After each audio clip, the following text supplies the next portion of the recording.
Morning, everyone. It's great to be here. As my colleague said, my name is Bhavina. I'm the Senior Campaigns and Skills Policy Manager at Make UK and co-author of the report we'll be discussing today, which is Digital Skills for a Digital Manufacturing Future. Our report that we published last year in November in partnership with Sage found that throughout the pandemic, companies that had invested in digital skills fared better through the pandemic.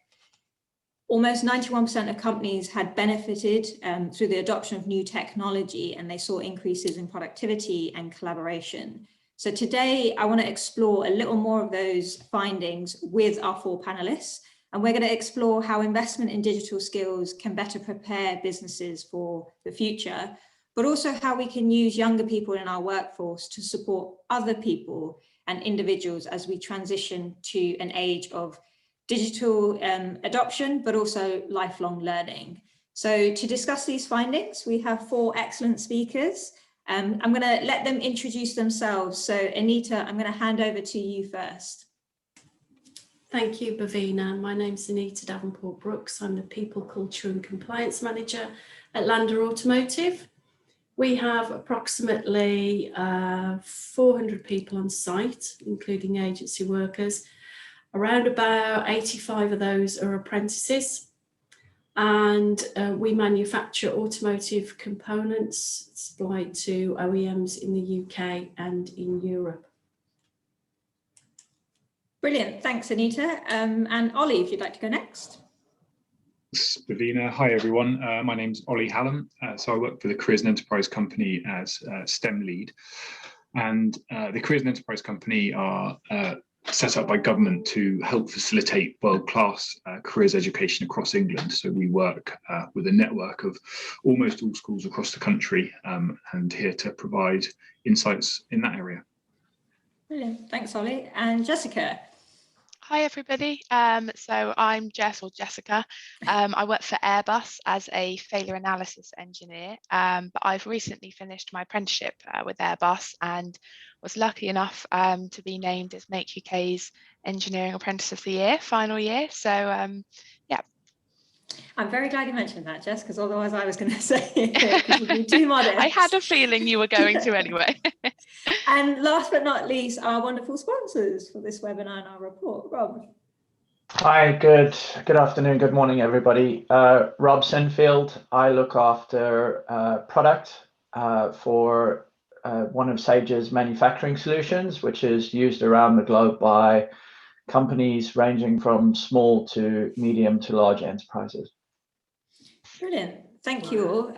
So I'm going to kick off with our questions that we've got prepared, but if you're on the webinar, by all means, ask your questions through the Q&A. I'll be looking at them through the conversation. But we'll start with our first question. So as I mentioned earlier, 91% of manufacturers benefited from the adoption of new technology through the pandemic. And what we saw was increases in both productivity and collaboration. So Rob, I'm going to go to you first. We know the benefits of technology, not just to businesses, but for people as well. Why do you think it took a pandemic or something so drastic for us to rethink the role that technology and digital skills can play in the manufacturing sector? Well, it's a really good question. And the way that I would phrase the answer is that most of the companies that have reacted well to the crisis have done so because they were forced to. There was no decision. We were never faced with a seismic event of this nature before. So companies had to transition to remote working and collaboration and figure out what that would look like. They had to adopt to the new types of customer demands that we were seeing. Manufacturers have had to shift from being suppliers to large-scale retailers to direct to consumer businesses. So all of these have forced companies to change. Along with that, we're having to look at new ways of manufacturing, new types of automation are being brought in place, and companies had to really react very, very quickly. So this is a once-in-a-generation change, and it has really triggered the acceleration of this. Now, what's really interesting is that companies like McKinsey have carried out research in this space demonstrating that the adoption of new technology in manufacturers has gone 10 times as quickly as what they'd expected it to be adopted over the coming few years. So it's a once in a lifetime opportunity for companies to change. And Anita, how do you think that transition to remote working, digital ways of working has fared for Lander Automotive, and what both challenges and benefits has that brought to the business in this period of huge change? I remember right at the beginning when the first lockdown occurred, one thing we were all on site one day, and the next day, the majority of the workforce was at home. Those that continued to work or were able to work remotely, it was checking, have they got the right equipment, the very basics we had to do.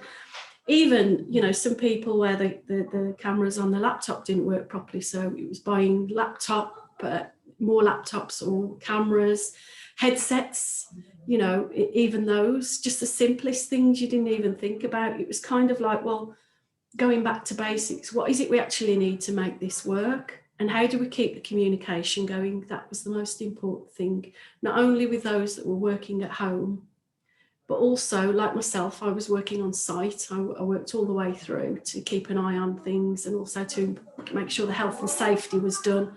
We were ready for when we came back to production.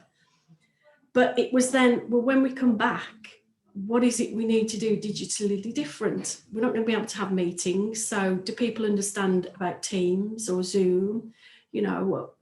We change the way we present now. We do everything on Teams. Our communication process had to change completely because, we'd normally have team meetings on the shop floor. That had to change to team leaders now with kind of like a voice box standing further away from the team, everybody socially distancing and reading out the shift brief, to their team meetings where they'd stand up and go to a problem resolution board was now done via Teams, and they had to display their presentation on Teams. So the skills gap was quite much bigger than we anticipated, to be honest. So it was not only looking at the equipment, making sure we communicated with them while they were off site, making sure they were still engaged, making sure that they, felt as like we hadn't just abandoned them because the whole world had locked down, that they still felt part of Lander, so that when they came back in, the transition was a lot easier and they felt like, oh, that was just one phase we've been through. So when we went into the next lockdown, there was less people that were working from home, there was more people working in the office, but those that needed to or had to work from home, we could support it. It was more like a less of a harsh transition, more like, oh, well, they're working from home, but we still recognise that they would still be productive, they'd still be able to do their job. It's just that we needed to support them in a different way. Yeah, I still remember the day that we actually came home and it was working from home. And I think some of it is not knowing when that might come to an end, which can be quite challenging. So it's thinking ahead to, right, what small investments do I make now to kind of make that communication a lot easier between teams, or that you have the right technology to kind of even just share documents and things with each other without emailing them endless things. I think that transition for all of us was quite dramatic. Now, I'm going to refer to Jess as a young person, which makes me sound incredibly old. But the argument that lots of people put forward is, oh, actually, this is really easy for young people because they do everything online, they're digitally savvy. But just for you personally, how did you find transitioning to that new way of working, which is a shock for anyone, especially having graduated so soon and then this hit? Yeah, exactly. So I think what was interesting is was sort of referring to this day of suddenly everyone going home, and that sticks in all of our minds. But alongside that, actually Airbus were already transitioning from a Microsoft working environment over to a Google working environment, and that was pre-planned, pre-COVID. But this actually, for the department in which I worked, all happened within the same couple of weeks. So it was off you go home with, you know, grabbing whatever you think you might need from the office. Do I need a screen? Do I need a speaker? Do I, you know, all of those kind of things.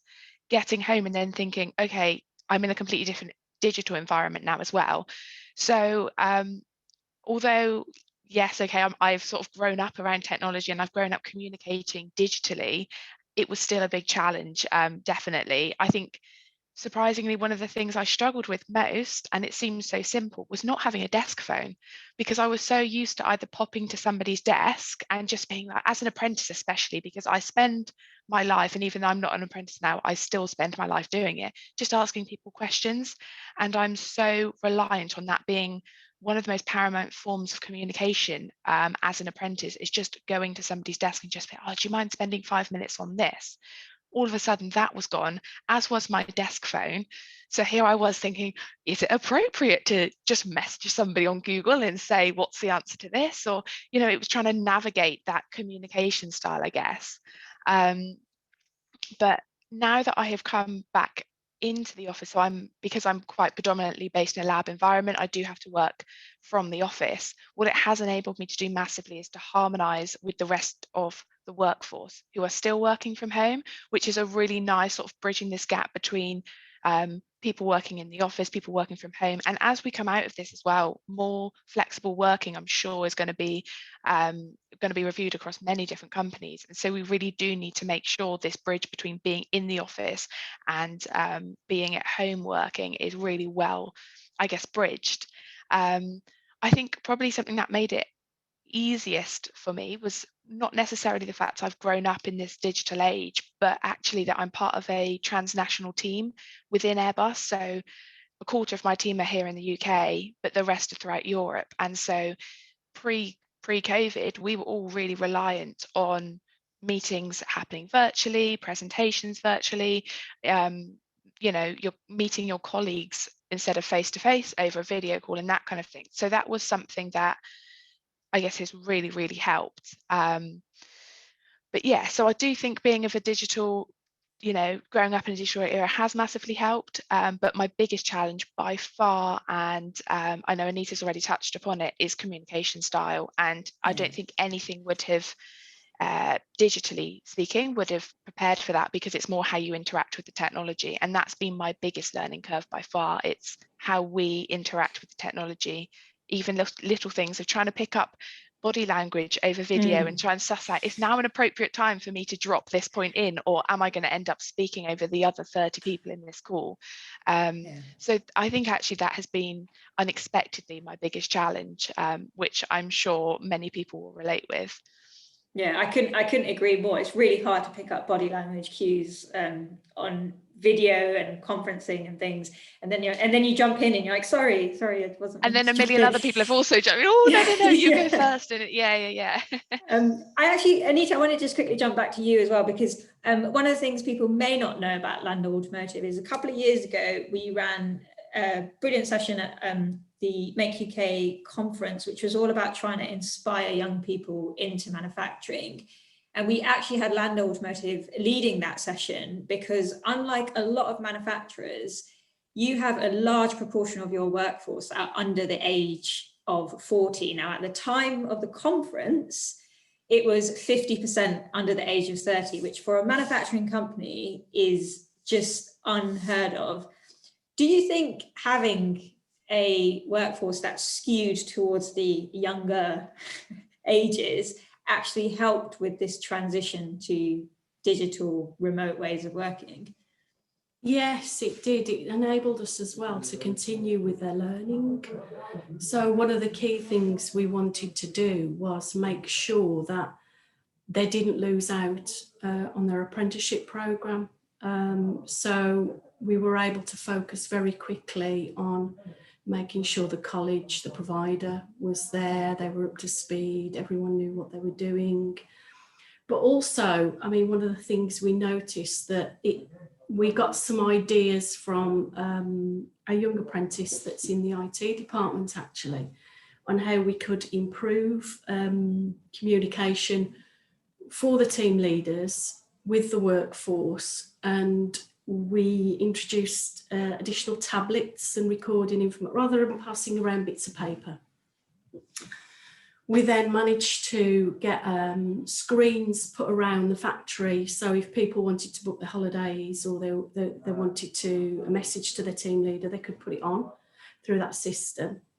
But also they picked it up really quickly, which meant the workforce, the older workforce, don't like to say that, but the aging workforce that we've got, were like, oh, well, what are you doing then? How'd you do that? Oh, right, okay. And then they picked it up really quickly.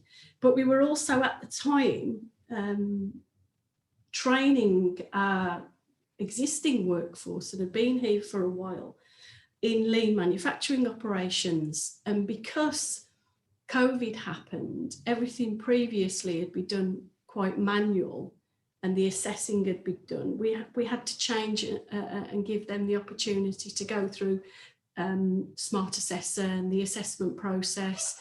And those that hadn't got access to computers, we made that available here on site. So even if they were furloughed and they were able to come in for half a day in a socially distanced classroom, do what they needed to do, and then go home. And the driver was seeing all the young apprentices coming in and completing their qualifications and getting their work done. And that enabled them as well to think, well, actually, I can do that, can come in, they can interact with people. But also, it's meant that the way we actually do things on the factory floor now is changing, and our data capture and the information they supply for the team leaders is also going to be changing. That's all going to be digital. But it's a slow process, but it's kind of opened our eyes as to how can we do things better, even just reporting problems. Yeah, I think data becomes so incredibly important, and one of the massive benefits that if you embrace digitalization, that kind of data can expose problems, but also solutions and new ideas and things. I want to just bring in Ollie at this point, because we've often talked about, in both this webinar but also previous webinars, the impact on employers and kind of making that change to that new way of working. But it's been particularly difficult for young people as well. And with the role that the Careers and Enterprise Company have in supporting young people, providing careers advice and linking people to the right businesses to understand what opportunities there are, how do you think ensuring those opportunities for young people who can bring all of this amazing stuff, digital skills, new ways of thinking, fresh ideas to businesses, has changed because of the pandemic? And do you think actually there are less opportunities or maybe more? And what else can maybe employers do to make sure that that is available to those young people? Yeah, it's it's a really good point, and I've like all good webinars, I've been listening to the other panelists and sort of nodding and writing some things down, and I'll try and it's a big question, Bhavina. I'll try and answer some. I'll try and answer the points, but you know, anybody else, feel free to chip in and do pull me up if you think there's something I haven't touched on. I think there's two main points here. One is, you know, education, like all other industries, has gone through a seismic change. I think some industries have gone through bigger changes and others not quite as big, but you know, I think definitely manufacturing being one has also gone through a seismic change. But you know, the model for education hadn't changed for hundreds of years effectively, and then you were referencing back at the beginning of the pandemic, I think, Anita and Bhavina, you know, all of a sudden, you know, people are working from home and sort of thinking, what are we going to do? So it's been a fascinating journey. And in answer to your sort of question broadly, you know, I think actually, to echo Rob's point early on, you know, it's a once in a lifetime opportunity, because things have changed, but there's been, you know, a real shift in the way that employers are engaging with schools. We've seen, obviously, the proliferation of virtual opportunities. So we've seen employers starting to offer virtual experiences of the workplace. So that is the virtual equivalent of work experience, what that used to be called. And we've seen people giving tours and site tours of their offices. And because young people are having to engage with education through digital platforms, they're now much more ready to do that. So the access there is huge. Another example, maybe similar to manufacturing, is healthcare, who have perhaps similar issues with getting young people onto their sites. I can imagine that for lots of Make UK's employers, there's health and safety issues. Similarly with healthcare, and the ability to take people on a virtual tour has actually kind of circumvented one of those challenges. So that's one of the opportunities. I think another big opportunity in terms of employers engaging with education is around reach. So we ran a week called My Week of Work. This was in the first June of the pandemic. It gets a bit confusing now, doesn't it? But the June after it all kicked off, we thought we might have been out of it then, but quickly realized we weren't. But we ran a week of virtual work experience to try and replace what was going on. And in that week, people came on and gave effectively like this webinars talking about what they do. And we had over 100,000 impressions from young people logging on, engaging with employers. And you would never get that reach in a face-to-face event. So that's an opportunity. We've also found that actually the engagement of young people has been good in a slightly different way. Jessica, I'm afraid you're probably actually a little bit older than some of the young people we deal with now, but young people in education, actually some of them prefer the chat function in an online event, because it is, if you're not confident, it's a sort of easier way to engage. So we actually found really good engagement through that chat function. And we've also seen anecdotal feedback from employers that the number of young people staying the course on their work experience has been really high as well. So I think those are all really positive things. I think as well, in terms of geographic outreach as well. Traditionally, I think the example I always use in my head is that, a young person in Cumbria who is interested in advertising, for example, may have struggled to find that many advertising firms in Cumbria, but now the geographic aspect isn't an issue. So again, in terms of diversity, that's a really positive thing. Yeah. On to some of the challenges, which there are as well. Obviously, there is challenges around how employers engage that and having to adapt their programs. I won't go into too much detail now, but happy to follow up as well. I'm thinking about how you can amend your programs to make them virtual and digitally appropriate. And also a big, a phrase which has come out of the pandemic is digital poverty. So what we mean by that is for young people who perhaps either don't have access to the hardware, don't have a laptop in the first place. It might be a connection issue, which, to be honest with you, I think I've struggled with that in the past. So, if you think that you're a young person who doesn't have necessarily a good Wi-Fi or doesn't have enough money to keep your data topped up, that's another example of digital poverty. But also stuff like an appropriate space to use the technology. If you're not in a quiet space, it can be difficult to access this. So those are some of the challenges that we've seen. That's a summary answer to your question, Ravina. I'll stop there because I've been talking for a while. But any sort of follow-up questions from that at this stage? I think I actually wanted to bring in Rob, because one of the fantastic things that Sage do is that they have a Future Makers program, which is all about trying to inspire the youth in addressing the challenges that young people face. So maybe, Rob, it's a great time for you to come in to explain what Sage do here and the work that you've done already in this area. Yeah, thank you. And there's a couple of points that I wanted to pick up on some of the other topics, but I'll talk a little bit about what we're doing. So we have a Future Makers program, but we also have a really robust graduates program. So I've been fortunate enough to recruit and onboard 2 graduates throughout the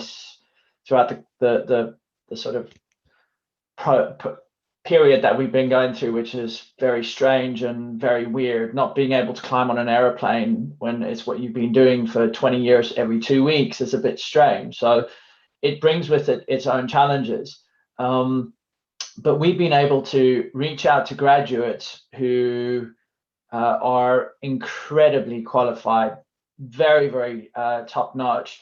But what I think it's done is it's actually created a slightly different playing field for graduate recruitment. So I look at some of the candidates that we saw, and on paper you would go, well, they don't have as many qualifications as other graduates, but this has allowed us to give them a different forum. So I think the mix of graduates that we've been able to get this year has been fantastic. We've had our largest ever intake of graduates, which is incredible. The quality of the graduates have been great. They've all been onboarded virtually. They've all been able to participate and get up to speed. Now, the Future Makers program, and we run a number of these different programs, we work very closely with schools and universities and things like that, and bring children in to experience what it would be like working in a large environment, whether it be back office functions, working as developers in our virtual factory, so to say, where we're programming software. It's been really interesting. We've actually maintained that. We've been able to reach out to more children than ever before, again, because of the geographic limitations that were previously imposed on us, that we could only work with specific schools, have dissipated. It's also made it more relevant for schools to get access to things like software, which they would otherwise not have been able to do, and give students that ability to get access to that. So from those perspectives, that work continues, and it's weird. If you look at it from a purely negative perspective, no, we haven't had the personal interaction with the children that we would have loved, but we've been able to reach out to so many more children than we ever could have dreamed of. And yes, you do see trends like digital poverty and things like that, which is strange when you think about data being a commodity. There's more data in the world than there has ever been. We're producing more terabytes of data every year than we've ever produced before. I mean, you look at that extrapolation is huge, but there are still people who don't have access to that.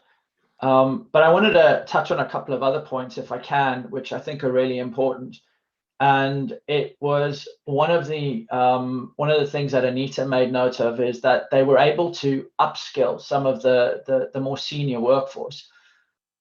I know there's a big focus on the younger generation and the youth and things like that, but we really should be looking at how we can implement upskilling and reskilling programs, because it would be terrible to lose all of that domain expertise from manufacturers like Lander Automotive, like Airbus, etc., where there's hundreds and hundreds of years of domain expertise. How do you solve a problem that maybe someone coming out of university hasn't experienced? They don't have the insights into what needs to happen. How do you effectively and efficiently plan? So there's a real opportunity for us to use that. I did want to make one comment as well around technology. And manufacturers are generally, when it comes to technology, slightly more cautious in their approach. Manufacturing has worked the same way that it has for the last 150 years, and we're still doing things the same way that we did in terms of pressing out metal. It's still brute force to just stamp it out in a mold, and that's not going to change. But technology can really assist in terms of how we're doing things, and this is where ensuring that we have digitally savvy workforces is going to be so important. Technology can enrich people's lives. Think about robots. They don't have to replace people. If you get a cobot to help someone lift heavy pieces of metal, that's technology enhancing them, but you need to have the skills to be able to do that. So yes, for someone that might require a complete reskilling, but for someone else, it may just require a little bit of upskilling, and we should never lose sight of that. So I did want to, I'm passionate about that, but I did want to kind of make that point as well. No, it's a perfect segue into one of my next questions, which was all about just moving to this new culture of lifelong learning, because yes, for young people, things have really changed and they've kind of embraced that new digital revolution, but actually what can we learn from what they've done really well and apply to our existing workforces? Because the way we learn is and will change as we go forward. So we saw that with the introduction of more modular, more flexible learning through the FE white paper that came out a couple of weeks ago, but also because we know that there is a looming unemployment crisis out there. we need to be reskilling people to be able to make sure that we can fill the skills gaps that we know exist in manufacturing. And I think, Rob, I couldn't stop smiling when you said about change, because I was like, yes, sometimes it can be quite hard to get manufacturers to want to embrace that kind of change and say, yes, that robot's not going to take your job, but it might mean that it does some tasks so that you can focus on more value add tasks. So Anita, I'm going to go to you, because what approach has Landa Automotive taken to this issue, which is quite big, which is upskilling and retraining the existing workforces for those skills that we need, not just now, but in 2, 3, 4, 5 years' time? Yeah, it's a good question. In tagging on to what Rob said about cobots, if COVID hadn't have happened, we were actually quite prepared this year to start looking at cobots in certain areas, but our focus has had to change. But that is still one of our plans to get cobots on site for certain operations. But what it's driven us as far as skills and reskilling is concerned is, whereas normally, say you'd have to send somebody away to college, you'd have to send them 1 day a week, or like myself, I'm doing an occupational health and safety course. So I would have to go away for 2 weeks. I would be off site. I would have an intense course. But now I can do it digitally. I can do it at my own pace. I can do, attend classes remotely in the same format as this. I can still get the learning and I can still have that interaction. So in a way, I just feel it gives you can have more time, you can have more opportunity to probably do a bit more self-directed learning, more opportunity to look at qualifications you probably wouldn't look at previously. I mean, one of the main issues that we've looked at here is now the standards have been introduced and we've gone to standards for the operators and the apprentices. And we're looking at, changing the job titles. The job titles are now changing for all operators that do a level 2 qualification standard to lean manufacturing operative. We're looking at, well, these standards are helping us to drive what skills we need for our business. So how do we keep them engaged? What other technologies do we need to get them involved in? What is it, the add-ons that we need to do? And how are we going to future-proof our business? And that's not just in manufacturing, but we're looking there in engineering, we're looking in lean, we're looking in quality, even in HR. So, I think it's really interesting the way learning has changed, but I think it's changed positively, Definitely. I'm just going to go to Ollie at this point, because I wanted to just get your take on how do you think we need to evolve that kind of traditional careers advice that we've always offered to young people when they're at school. I still remember we have to fill in that form and it tells you, oh, you should be a landscape curator or something. I think that's actually what I got because I liked being outside. But how do you think that needs to evolve to actually support people who are now in the position where they think, right, if I need to progress in my job or I need to move sectors, subsectors, where do they go? Who do they turn to? I'm not expecting you to have the answer or the solution, but any thoughts would be welcome. Yeah, well, and I think my expertise is certainly sort of in the realms of education, and I think there's a broader question around adult learning here. But I think having said that, there's definitely a lot of learnings that we can take from education and to transition. And if I was to pick out a couple of them, I think, one of the things is exactly as you just said, Bhavina, it's not the traditional careers advisor who, you like working outdoors and you like cars, so you should be a tractor driver. That is part of it, and careers advice is still an important part of the broader, the broader careers education kind of framework. And the framework that we actually use in education is called the Gatsby benchmarks. And what that does is it covers a whole range of different aspects, benchmarks, to make sure that young people really do get that broad experience.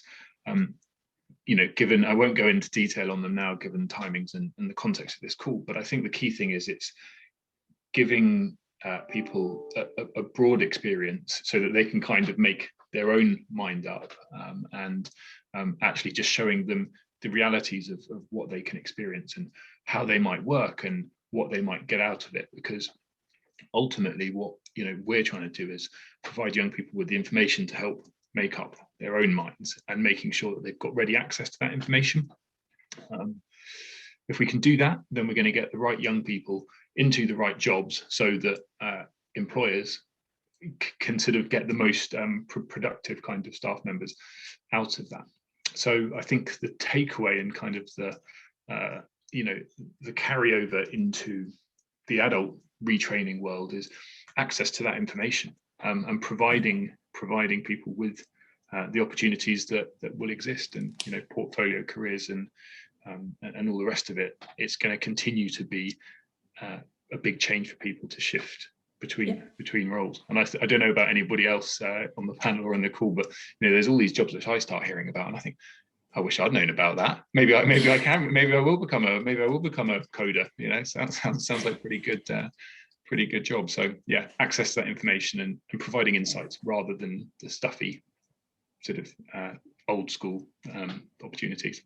Definitely. I think in that space as well, it's being able to show how industries have moved on as well. So for us in particular, for manufacturing, it's demonstrating that actually in most workplaces you go to, there will be cobots and robots and advanced technology. That's just the norm now in manufacturing.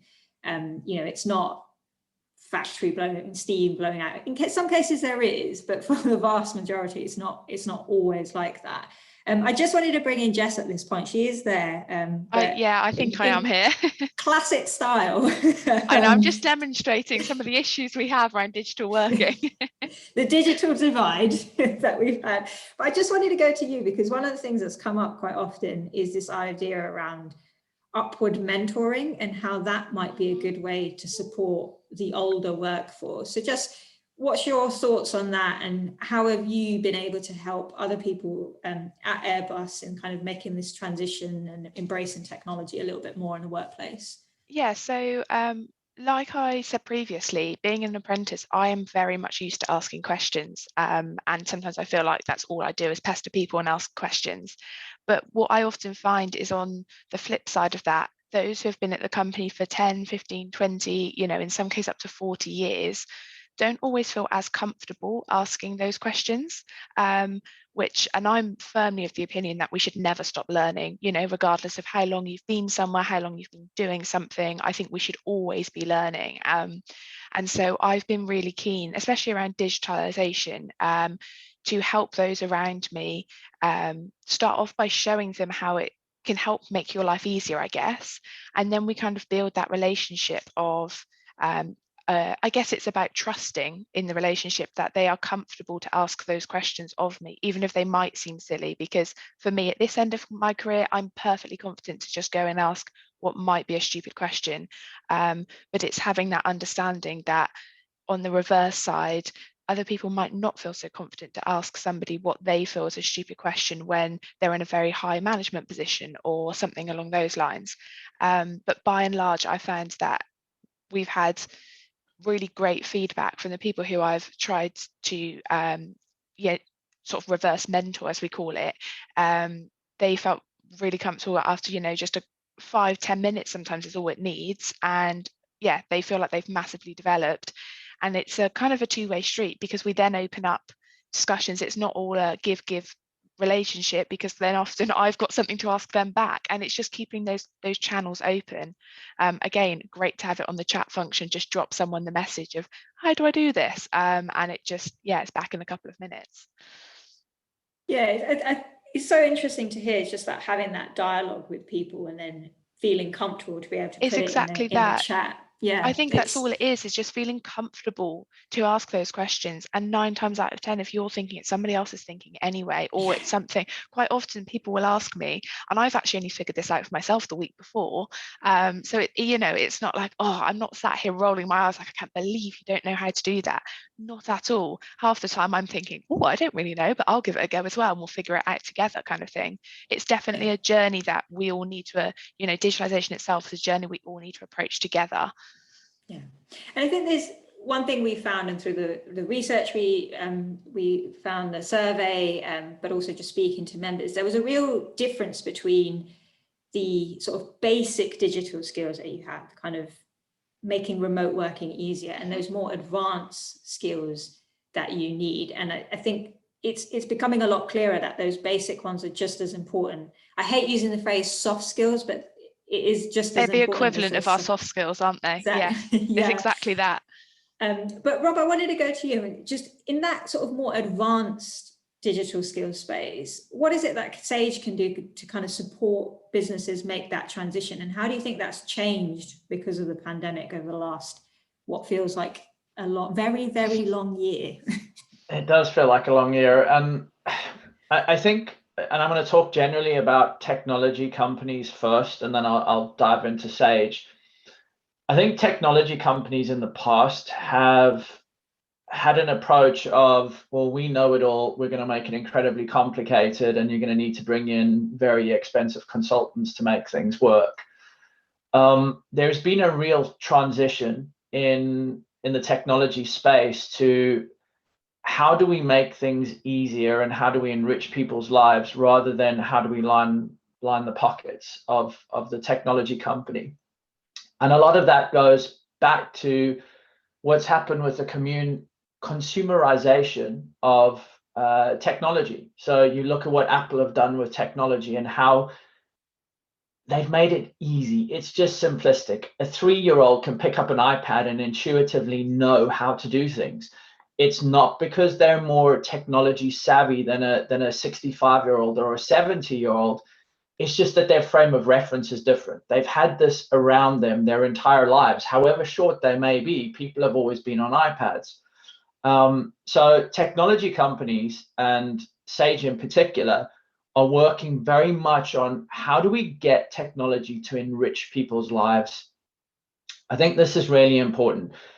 We need to figure out how do we make sure that technology can add value to someone's life, because yes, you need to have the debits and the credits, and you need to be able to track all the transactions. But what we're doing at Sage is, how do we make it easier for someone to manage their timesheet with intelligent time reporting? We're using things like artificial intelligence and machine learning for anomaly detection in transactions. So if someone makes a mistake, the system will automatically pick that up and prompt them, wait a minute, you've made a mistake. So it takes a little bit of the pressure off of someone that they have to be perfect all the time. What we're also trying to do with this is free up people to focus on value-added tasks. We talk a lot about additive manufacturing, but think about additive software, where instead of someone having to focus on management by the norm, it becomes management by exception. So they're really honing in on where can we make improvements and where do we have issues. Hopefully, most of that will go to where can we make improvements, because the anomaly detection and all of those other controls will have kicked in. So by the time the data actually surfaces, there's value in that information. And I think that's really where we're trying to get to, is enriched experiences that enrich people's lives and help them to do things more effectively. Yeah, and hopefully it doesn't take another pandemic for us to make that transition the way it has done for Definitely this not. Definitely not. I'm conscious of time, and the big elephant in the room that we've not spoken about and we can't avoid is actually it's budget tomorrow. So without getting you all in trouble, I wanted to go to you each individually to ask you, what would your one ask be in the budget? Because we know that there is going to be skills announcements. We know that there is the plan for job and additional funding for apprentices and traineeships.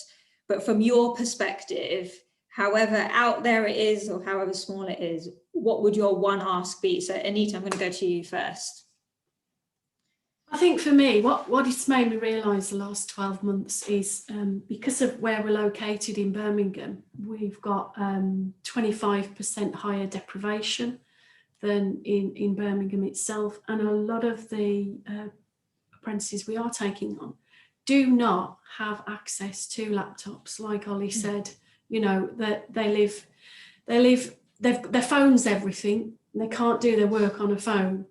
And I think if there was, my big ask would be some sort of budget for equipment for those people that we could loan out, that we could give them, you know, the opportunity to take that laptop home, do that work, and just to give them that little bit of a step up, because we are a manufacturing environment. A lot of our apprentices work shifts, and it is difficult for them to get the work done and stay over and work in our classroom here. So being able to have some sort of budget to give equipment, hire equipment out, or, you know, loan it out to them would be fantastic, really, for us. Yeah, no, 100% agree. Ollie, over to you. What would your one ask be? It's hard when you have the power to. It is, and of course, in reality, there's more. But okay, this is going to be an ask with a vested interest, and the reason it's an ask with a vested interest is because actually it is such a broad question. But it would actually be to go and have a look at the careers and enterprise companies' guides around how to engage with education, because we that's, I know I'm cheating, but do have a look, because it will list the ways that you can engage, and really just to remember that this is the most important time possibly in a generation for business to engage with young people, because there's potentially a big challenge for young people, but also for businesses when the recovery happens. Is that cheating too much? No, it's okay. I understand. It's okay. Jess, over to you. What would your one ask be? I guess as an ex-apprentice and having been through what has clearly, you know, both professionally and personally been one of the best experiences of my life, having gone through an apprenticeship, funding around and for apprenticeships is always number one priority for me. However, what Anita's just said, coming from a family of teachers, I cannot resonate with enough, because of the frustrations around young people not having access to even what we, I guess, rightly or wrongly, sometimes take for granted in terms of both hardware, software and connection. So a pot of money, a funding system of some kind to support those young people would be incredible. Yeah, brilliant. And lastly, Rob. I'm gonna cheat here as well, but in a different way, because I've got two asks. My first ask is, yes, we need to invest in enabling businesses to run programs for reskilling and upskilling. And I don't want to just focus purely on the youth. I think we're going to end up with a huge amount of people that are in their latter years of their career, that if we are not careful, we're going to end up burdening our children with having to look after them, because there will be no opportunities for them, because they'll be left behind. The second ask that I would have is that the government actually puts money aside and invests in the manufacturing capabilities in the UK at a foundational level. The UK is innovating all the time. We should be investing in making that innovation visible. We have companies in the UK that are developing the drivetrains and gearboxes for NASCAR, for Formula One. We have companies who are on the cusp of medical advancement around medicines and things like that. But why are we not doing more? Why don't we create Britain as the manufacturing hub of the world, have manufacturing as a service, the way that the UK drives things forward? That would be my way of doing this, and it would engage the entire population and make Britain great again. It would bring back Made in Britain. Yeah. So I'm going to add two asks. It kind of builds on what you said, Rob. My first would be that with urgency, we should bring back and refresh the industrial strategy, and that can help outline our role just as, you know, the World Workshop, the UK's economic engine as well. And the second ask would actually be to roll out digital skills accounts for everyone. So you can kind of collect credits in your courses. It's an account that you have online and it stays with you your whole life, just to actually embrace digitalization a little bit more. And I think in the skills landscape, we need to do that, because for too long, our education system has been a bit too static. So we'll make sure that Rishi hears all of these asks. But I just want to say a really big thank you to all our panelists today for joining us. It's been incredible to hear all your experiences. You come from completely different backgrounds as well, and I'm sure the people on the call will find that really useful. Just for anyone, obviously, who doesn't know what Make UK do, all of our information is available on the website. Our report will be available on the website. And we'll also be sharing this webinar on our YouTube channel. So feel free to watch it back, to share it, and to make sure that other people who couldn't watch it can see it. And just lastly, a very big thank you to our sponsor Sage for making it all possible. So I will let you have the rest of your day. Thank you all for joining us today, and we'll hopefully see you soon. See you. Thank you all. Thank you. Bye. Thank you. Bye. Bye. Right.